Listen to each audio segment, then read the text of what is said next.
Saudara-saudari yang dikasihi Tuhan, selamat pagi. Sebelum kita mendengar firman Tuhan, marilah kita berdoa. Kasih karunia dan damai sejahtera dari Tuhan Allah kita, Anaknya Yesus Kristus, dan Roh Kudus. Amin. Firman Tuhan bagi kita hari ini tertulis dalam kitab Mazmur pasal 51 ayat 3. Kasihanilah aku, ya Allah, menurut kasih setiamu. Hapuskanlah pelanggaranku menurut rahmat-Mu yang besar. Demikian firman Tuhan.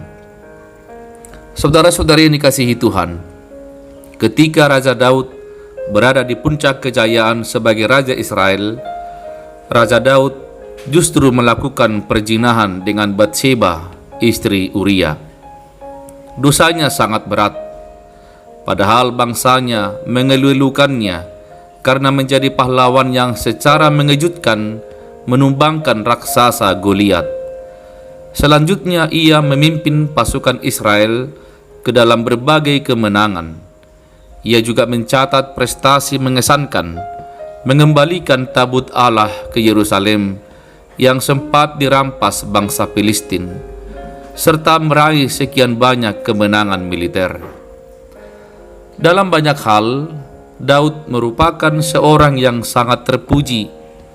Namun ketika disadarkan akan dosanya, Raja Daud tidak melampirkan perbuatan baik dan nama besarnya sebagai pertimbangan menutupi perbuatan jahatnya. Tidak juga ia pertimbangkan bahwa semua pelayanannya bisa menebus pelanggarannya. Dia justru lari memohon belas kasihan Allah yang tak terbatas dan hanya bergantung pada rahmat-Nya untuk memperoleh pengampunan dan damai sejahtera. Raja Daud menumpahkan isi hatinya, "Kasihanilah aku, ya Allah." Doa yang hampir sama dengan doa si pemungut cukai, si pendosa itu. Dalam Injil Lukas 18 ayat 13, si pemungut cukai juga pergi jauh-jauh sambil memukul diri berkata, "Ya Allah, kasihanilah aku orang berdosa ini."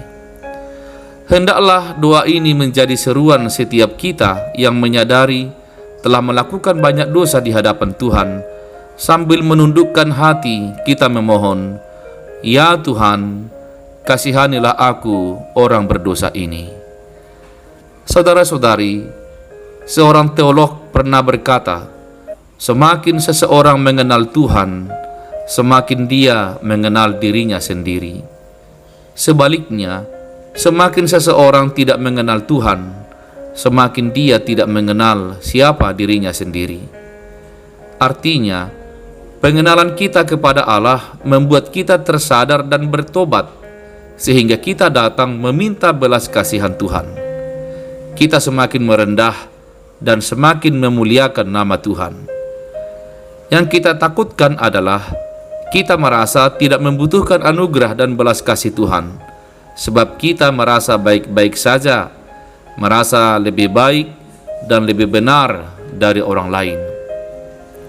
Hanya orang yang pernah jatuh ke dalam dosa, menyesalinya, dan datang kepada Tuhan memohon belas kasih-Nya, yang akan sungguh-sungguh menikmati pengampunan dan anugerah Tuhan.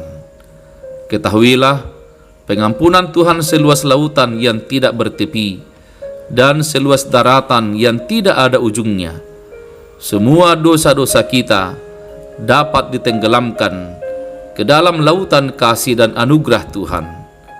Hanya yang perlu menyesallah dan datang kepada Tuhan memohon belas kasih-Nya sambil berkata, "Ya Tuhan, kasihanilah aku orang berdosa ini."